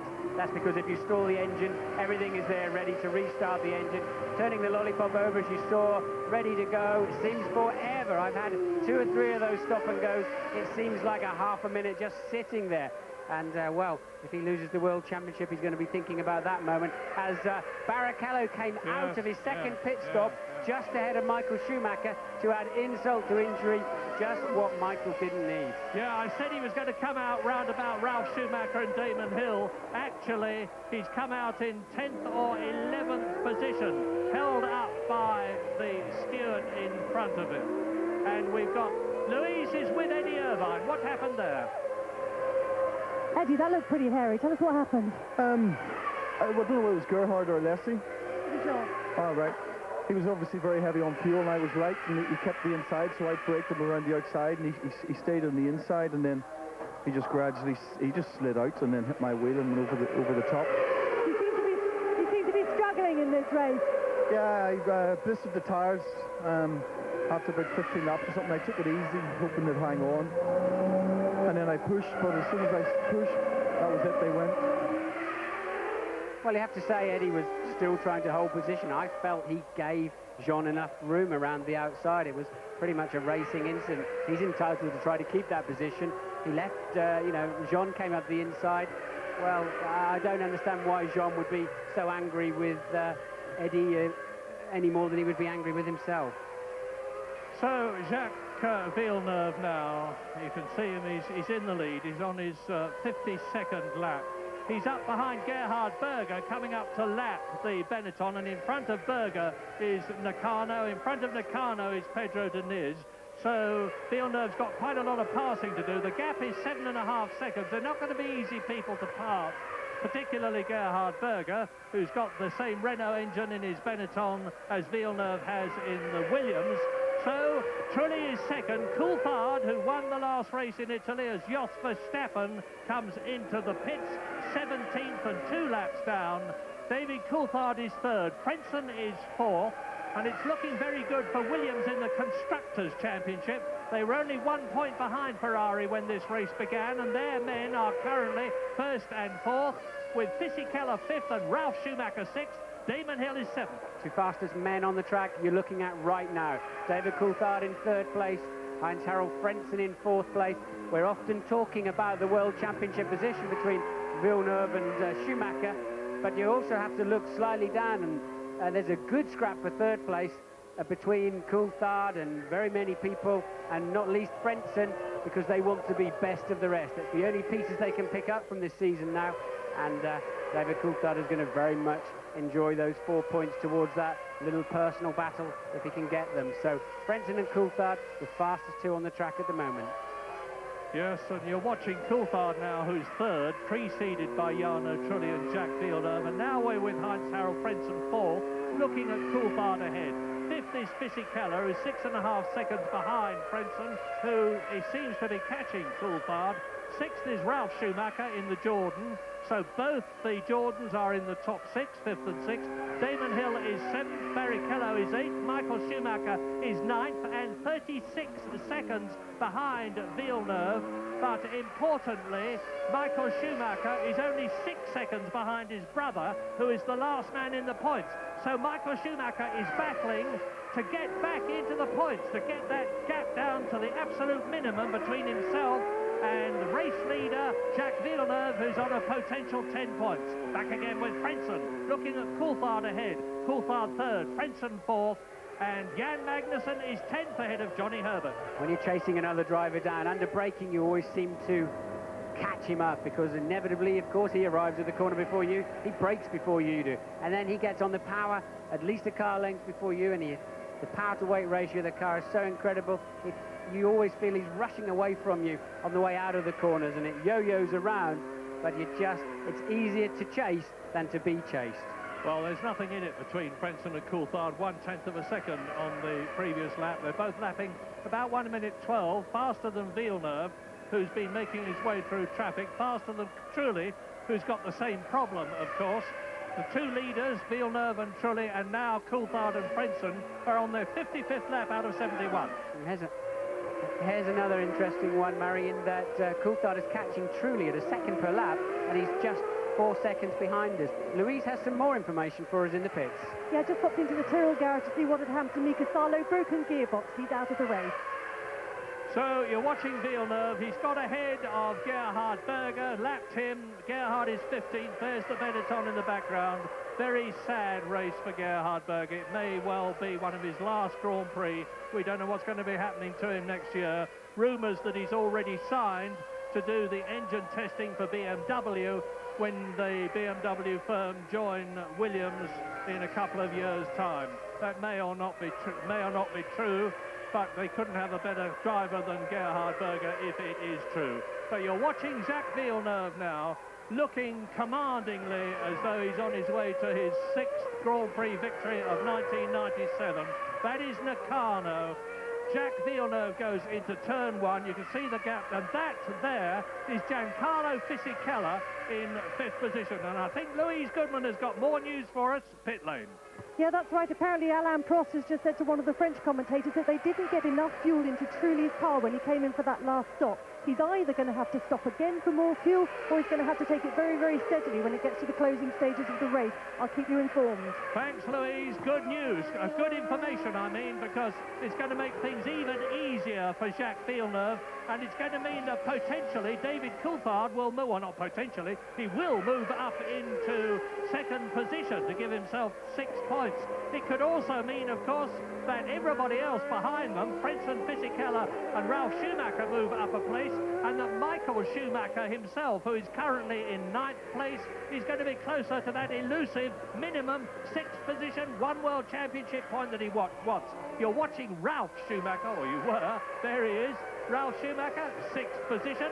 Behind him, and just behind him, about 10 car lengths, Damon Hill is looking for another points finish in the Arrows, and he may well get one.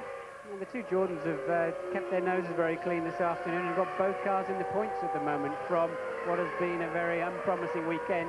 Damon Hill, I really expected he would be quite a bit faster than this in the race. He's had a fairly lackluster afternoon back there in 7th place.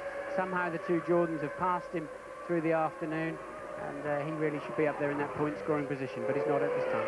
Now, David Coulthard, who is 3rd, is catching Trulli, and he doesn't want to do too much of that curb riding, Jarno Trulli. That will have disturbed his rhythm a bit. And Coulthard is catching him at the rate of a second a lap at the present moment. And look, there he is in the background. Jarno Trulli, who's got to come in, we understand, for another stop. He's going to lose his 2nd place shortly. Well, don't forget the other option was to lean the engine off. He does have a control inside the car where he can lean that engine back and use less fuel and just change gear 500 revs early, all of those kind of things. But they do slow you down. But if your mentality is right, you can still do a very good lap time. What's very easy to do when you're asked to save fuel is actually back off on everything. Your braking point, your turn-in speed, and you really have to focus on, okay, I've got less power available to me, how am I going to get more lap time? But yeah, he's on a position 4 on the field, so there'll be full lean, and David Coulthard is just homing in on him at a second a lap. So that's going to be a good fight anytime soon. Yeah, and look at Frentzen, because Frentzen is just behind Coulthard. The gap between Frentzen that we're with now and Coulthard, that rapidly moving dot ahead of us, is 1.5 seconds. And Frentzen isn't reeling Coulthard in, but he's getting a bit closer. And the order now, lap 58, Villeneuve is out on his own, 6.6 seconds ahead of Trulli, looking sure for another win. Who's going to be 3rd? Your guess is as good as mine. At the moment, it's Coulthard ahead of Frentzen, with Fisichella 5th, catching Frentzen. And he's catching him at the rate of about 0.4 a second a lap. Everybody's been in and had their stop. Ralf Schumacher is 6th, Damon Hill is 7th, Barrichello is 8th, and Michael Schumacher is sandwiched in 9th place between the two stewards of Magnussen, who is 10th, Barrichello, who is 8th, and Touchwood, no, I'm not going to say it because it's tempting fate. So, lap 59, Frentzen goes through. And here's Berger. Remember, we spoke earlier in the show about how the world champions of Prost and Jackie Stewart had their cars running 1 and 2. Now we have a situation where Jackie Stewart's cars have chosen the wrong tyre strategy, and Prost's team haven't got enough fuel in the car. So clearly the experience is paying off. And this is Coulthard cruising up behind Trulli getting very untidy across the curb, slightly dramatic. Bang! That's Nakano. Shinji Nakano's Mugen Honda engine says, that's it, Shinji, I've had enough for one day. And Shinji retaliates by going into the gravel trap and spreading stones all over the corner. Not to mention the trail of oil he just put right across the racetrack. Where is this? This is into turn 2. So in the traction area on the exit of 2, there's a nice pool of whatever oil they choose to use in that car. Yeah, we don't expect to see Mugen Honda engines go, but that one just let go in the biggest possible way. And Shinji Nakano, who was 14th, has yielded his place to Gerhard Berger. Oh, replay. And that's what David Coulthard had to put up with. Would that have oiled his visor up? Wouldn't it? That's Trulli blown. That's Trulli! My goodness!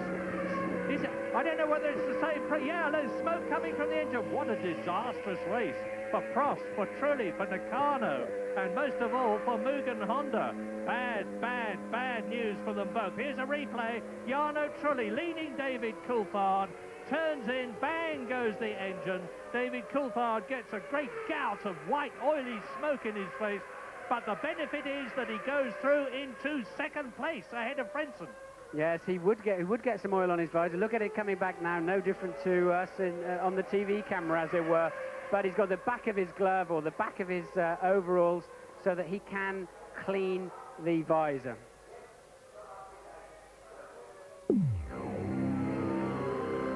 Neun Ligier-Siege, den letzten im Mai 96 in Monaco durch Olivier Panis. Aber es bleibt bei 9 für die Traditionsfirma Ligier-Frost. Da jetzt deutlich zu sehen, gelbe Flaggen. Verstappen, Ralf Schumacher, Hill und da ist Michael Schumacher.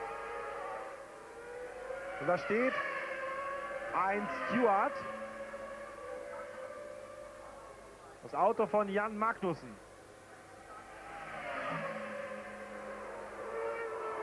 Barrichello direkt vor Michael Schumacher.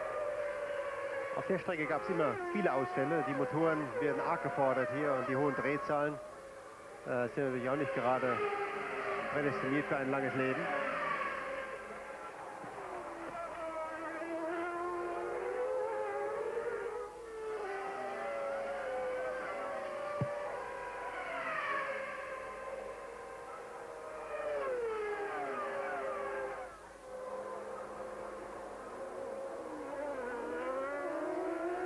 Für Michael Schumacher war es der verkehrte Mann, der verkehrte Steward, der ausfiel.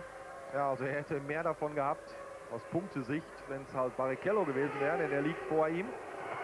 Aber selbst wenn der ausfällt, dann ist er immer noch außerhalb der Punkte, dann muss er erst einmal noch an Damon Hill vorbei. Der liegt im Moment auf Platz 6 und hätte da noch wenigstens ein WM-Pünktchen bekommen.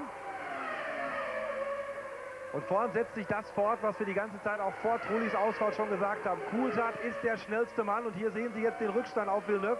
Das sind nur noch 4,5 Sekunden und ich wage gar nicht dran zu denken.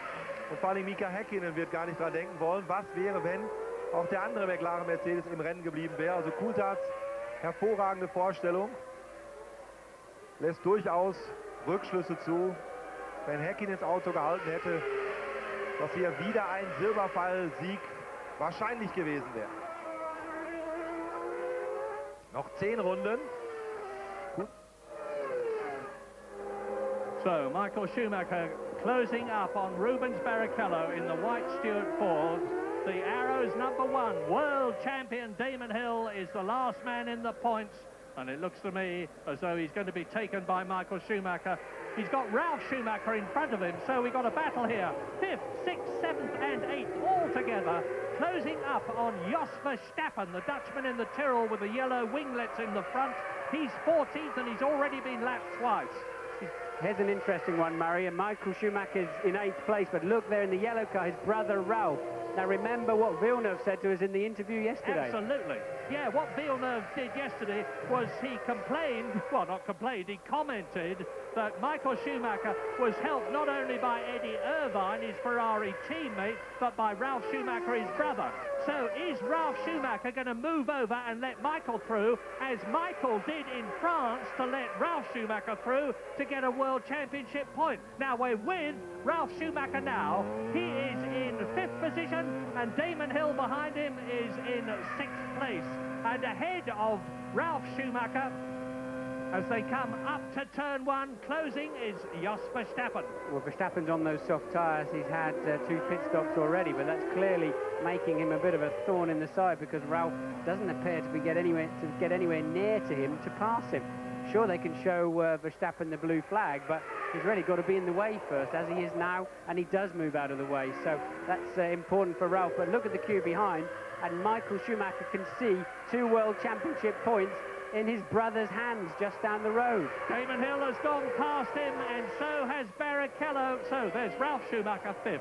Damon Hill 6th, Barrichello 7th. Michael Schumacher has also got past Verstappen, so the way is clear for Michael Schumacher to attack, and he will need no invitation. The first man he's going to try and take is Rubens Barrichello. Have a look at this, Murray. David Coulthard just 3.8 seconds behind the leader Villeneuve. Yes, the producer is understandably concentrating on this terrific battle for 5th, 6th, 7th and 8th. But all the time, David Coulthard is going faster and faster and closing in on Jacques Villeneuve. This is lap 64 in this 71-lap race, and as you rightly say, Martin, the gap has come down to 3.8 seconds.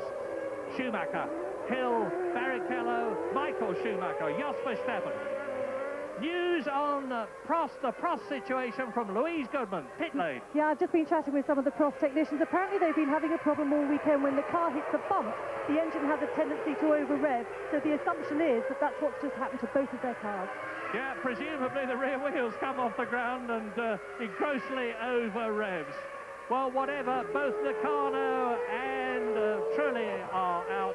And you're watching Heinz-Harald Frentzen, 4th position, pursuing David Coulthard, and he's actually catching Coulthard. There's Coulthard. So Coulthard is catching Villeneuve, the leader. Frentzen, who is 3rd, is catching Coulthard. We're into lap 65. The gap between Villeneuve, the leader, and Frentzen, who is in 4th place, is 4.8 seconds. It's getting very, very close.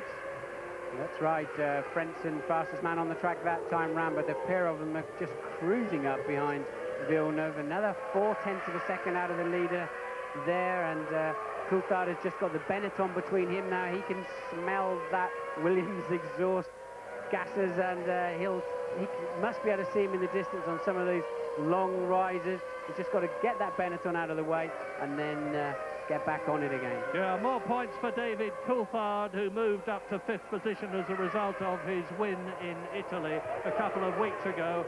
But Michael Schumacher is still not in the points. He's still got to get past Barrichello. He's still got to get past Damon Hill, and he hasn't got past either of them. His lap times are absolutely identical. So there's Ralph Schumacher, Damon Hill, Rubens Barrichello, Michael Schumacher. But Williams leads, McLaren is 2nd, Williams is 3rd, Jordan Fisichella is 4th, another Jordan, both the Jordans into points, and Schumacher goes through. No! I thought he was going to take Rubens Barrichello. There's smoke coming from the back, and Barrichello goes off. And there's smoke coming from the back of the Ferrari. What is happening? Rubens Barrichello's broken his suspension badly. Well, the Ferrari's been breathing heavily. Remember, I mentioned on the first couple of laps, all race, so he's just got another 5 laps to go. But Barrichello has broken the suspension, lost his front wing, very clearly out of the race down there in that cul-de-sac. Michael put a move on him. Rubens took his eye off the ball, although he still had the corner, he had the racetrack. He was clearly watching Michael too much, ran wide. You can see Michael getting back on the power there with a little plume of smoke, but that's not the real story.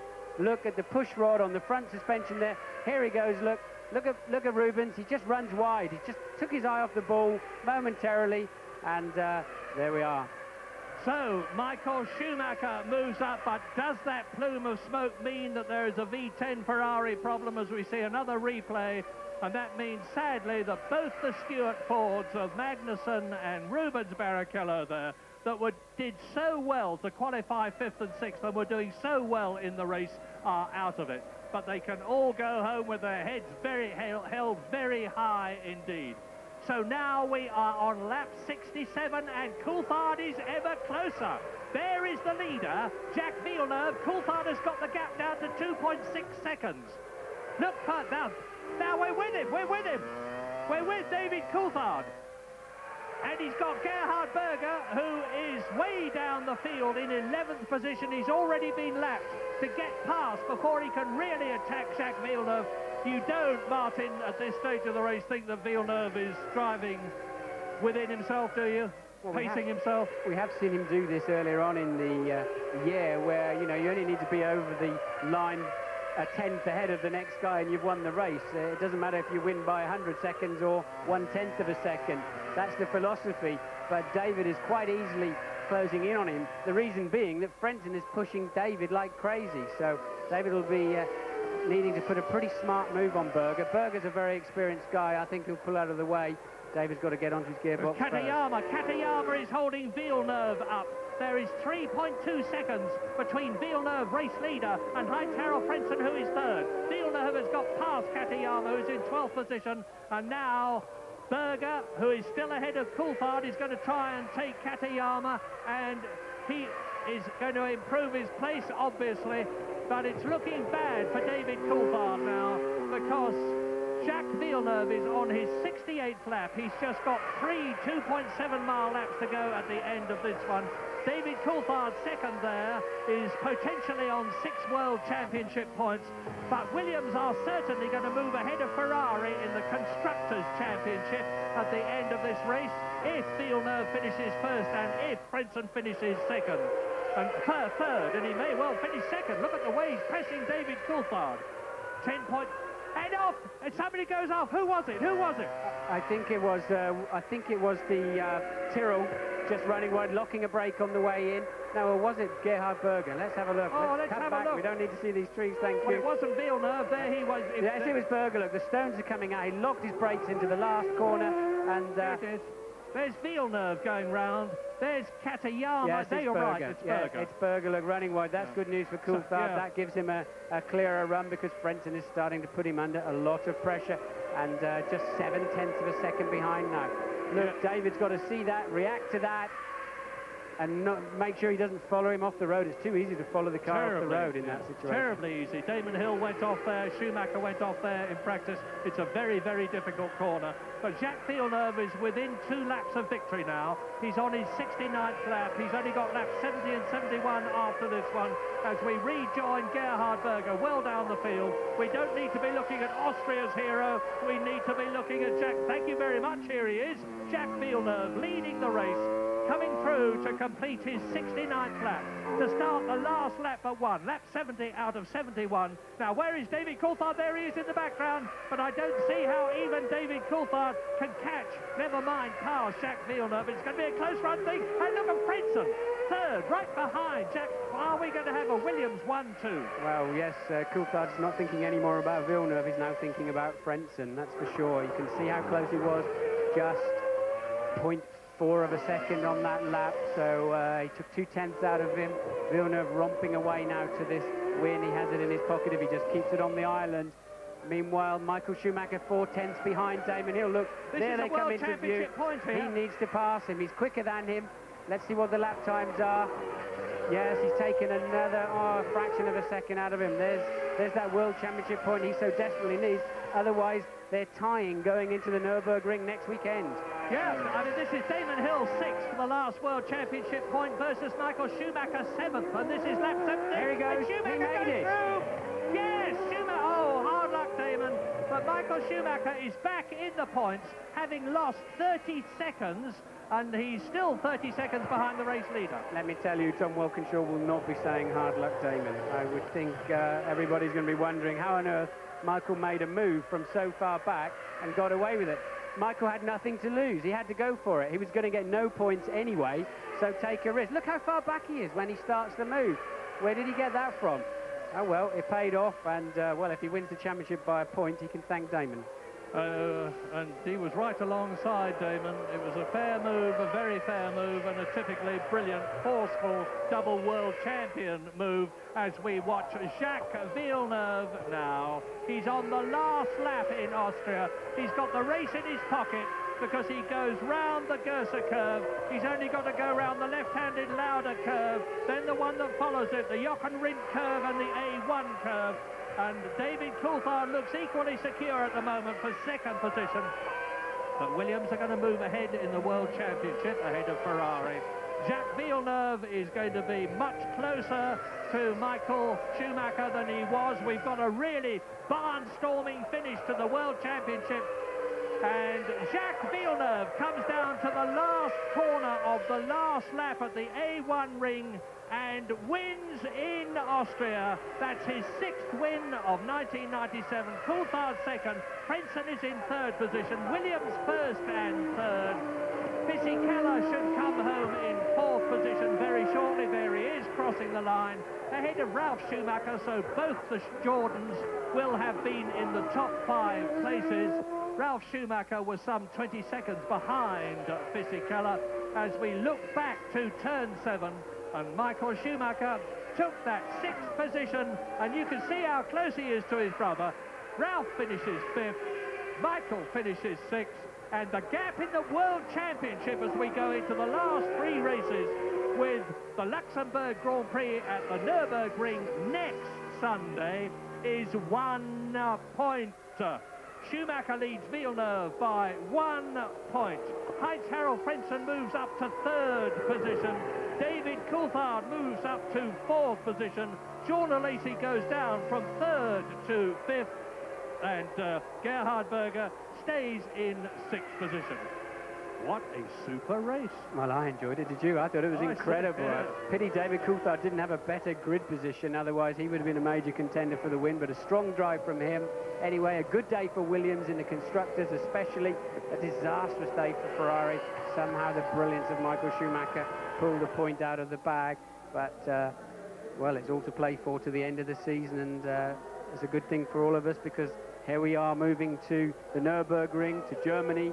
Michael Schumacher's home, of course. He'll have a lot of support there, and Villeneuve would love to put one over on him there, just as Michael Schumacher did back in Canada early in the year when Villeneuve made that terrible mistake. But he drove a great race today. They chose the right strategy.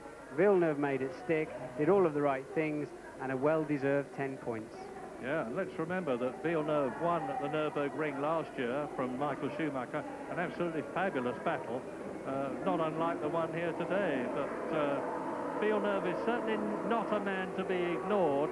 He's got the scent of the World Championship in his nostrils, and he means to get it. Out of the car, you have to take the steering wheel off to get out, of course. And Jacques Villeneuve has done an absolutely superb day's work. 10 World Championship points from his 6th win of the year. So now he goes in to be weighed on the... Yeah, very happy about that. Let's see who he's talking. He's talking to Craig Pollock, who is his manager. Used to be his school teacher. Great ski man, Craig Pollock. He's the man who is rumoured to be starting a new Grand Prix team of his own. And the question is, would Jacques Villeneuve join him? But whatever, there are the results, and Goodyear are going to be very happy with that. Only one Bridgestone runner in the top 7, and that was Damon Hill, who just missed that one World Championship point to add to his World Championship point that he got at Silverstone and the 6th that he got at Hungary. And as I was saying, it's been a great race for Williams. They've not only won and finished 3rd, but they are now 12 points ahead of Williams, ahead of Ferrari in the Constructors' Championship. They started this race 1 point behind. Benetton are still 3rd. They scored no points in this race. But McLaren have moved much closer to Benetton. There's only 9 points in it for 3rd and 4th places. Jordan are still in 5th place, albeit a bit closer to Benetton than they were. And Prost, who scored no points here, are down in 6th position for the Constructors' Championship. Well, I don't know about you, Martin, but I think the A1 ring has given us an absolutely fabulous race. Here is Jacques Villeneuve coming up the steps with his teammate, Heinz-Harald Frentzen, and with the man who was in 2nd position, David Coulthard, to take the trophies.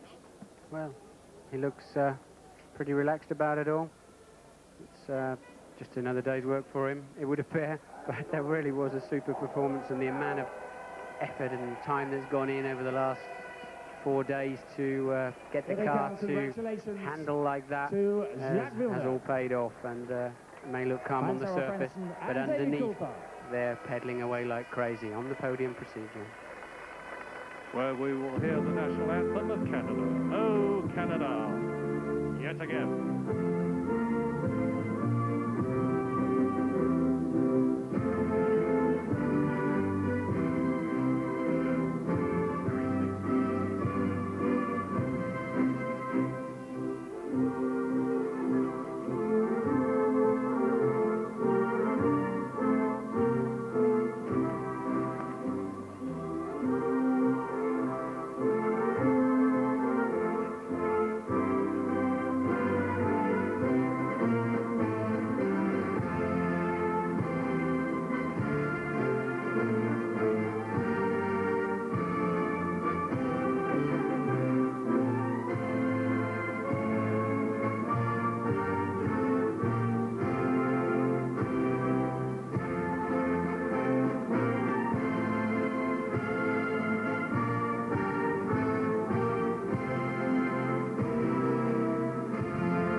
And now the national anthem for the winning constructor, the British team, Williams.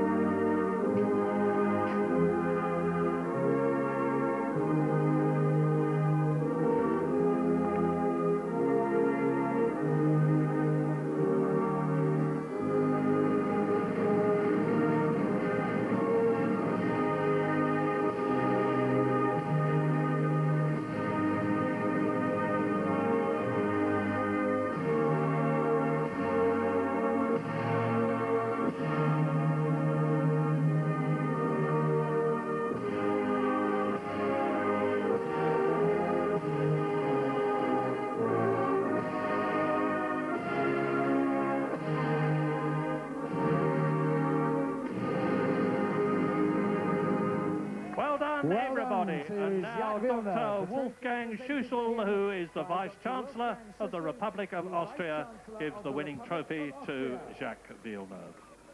To the second place Going to need a big suitcase to get that one home.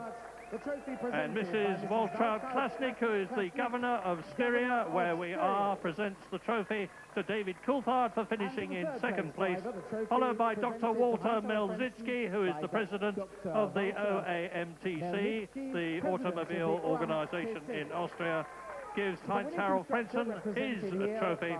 Dickie Stanford, the team manager. Dickie Stanford gets his trophy. He's the team manager. Renault team. The trophy presented once again by Mrs. Waltraud-Klasnik.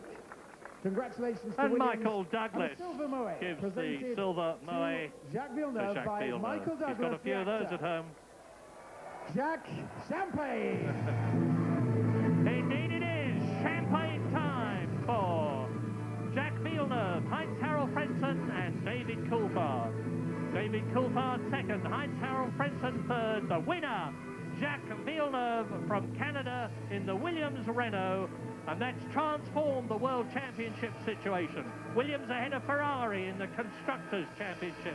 Michael Schumacher just that 1 point ahead of Villeneuve with 3 races still to go. You want to put some money on it?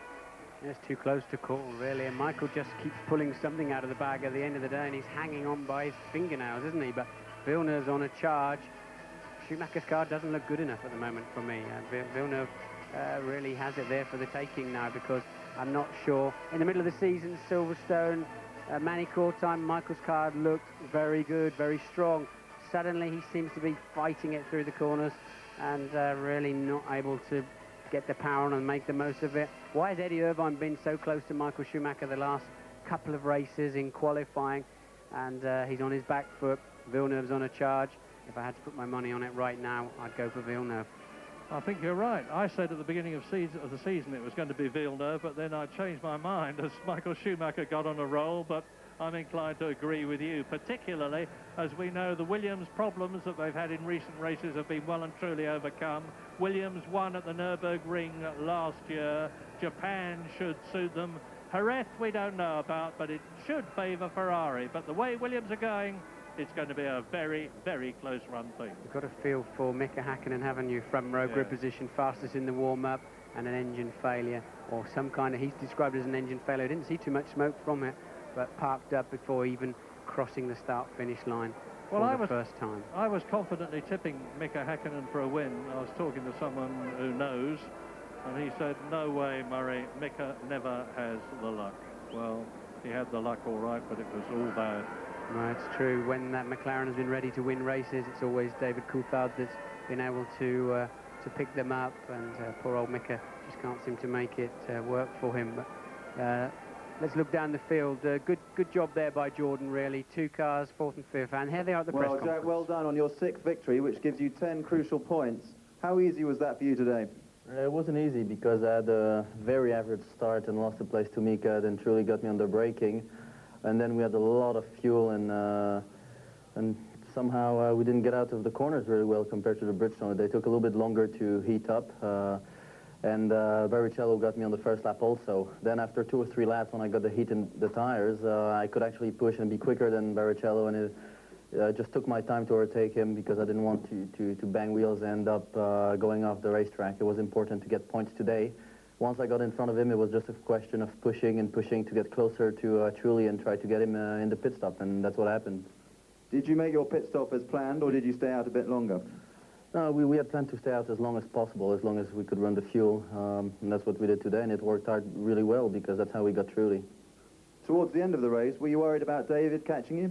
Yeah, but because I was stuck behind traffic for a while, behind Gerhard, and I was taking it very easy because I know he's very difficult to lap. I've been trying to lap him in a few races ago, and so I just didn't want to take any risk. And once I knew that David was running fast, then I started pushing. But I knew I could go in the 11s, so I was just pacing my laps on David's. Jack, well done. Well, David, you started 10th, so you must be very pleased to be second today. Yeah, I'm very happy. I thought if I could get 2 points today, that would be a good result. But obviously, the situation with the yellow flag with Michael and also the guys in the pit stop again did a very good job. That got me out in front of Heinz-Harald. and now it's just a question of trying to hang on till the end. Did you think you had a chance of overtaking Jacques towards the end? Because you looked pretty confident for a while. No, I was pretty sure that, he'd be able to respond once I got there, and also in this type of track, it's one thing if you're 2-3 times quicker, but you have to be quite a bit quicker to be able to slipstream someone and pass them. So it would just be a question if I did get that close, whether he'd make a mistake or not. How difficult was it racing here in Austria? Because we haven't been here for a good 10 years. Well, physically, it was a lot easier than I was expecting for 71 laps of this tight track, so that wasn't a problem. Back markers were a big problem. As Jacques already mentioned, I was very surprised. A couple of experienced drivers who know about blue flags weren't prepared to move over, but other than that, it was a fairly straightforward race. Well done, David. Thank you. Heinz Harald, third in Belgium, third in Italy, and third today. Things seem to be going pretty well for you at the moment. Yes, I can't complain. I mean, I was running pretty well in the race, and I'm quite happy with the third place. Were you stuck behind Jan Magnussen at the start of the race? Because you seemed to be behind him for a good portion of it. Yeah, it was difficult to start. The front row didn't start very well, and got stuck behind, and the two stewards came past me on the right and on the left-hand side. It was also difficult to start with such a heavy fuel tank, and they were lighter as well. Lost a couple of places, but then the race was all right. I was catching up again, but I couldn't pass Magnussen, I think it was, and then I was stuck behind Gerhard, and Gerhard didn't get the blue flag at all, and I lost a lot of ground to Michael and to David, and this opportunity, Michael got past me when it was yellow flag, and I thought, okay, that's probably a bad point for him, but I thought that I could catch up Michael again, because he will have a 10-second penalty, and then David overtook me in the pits, lost one place again, like in Monza, but okay, we will try harder.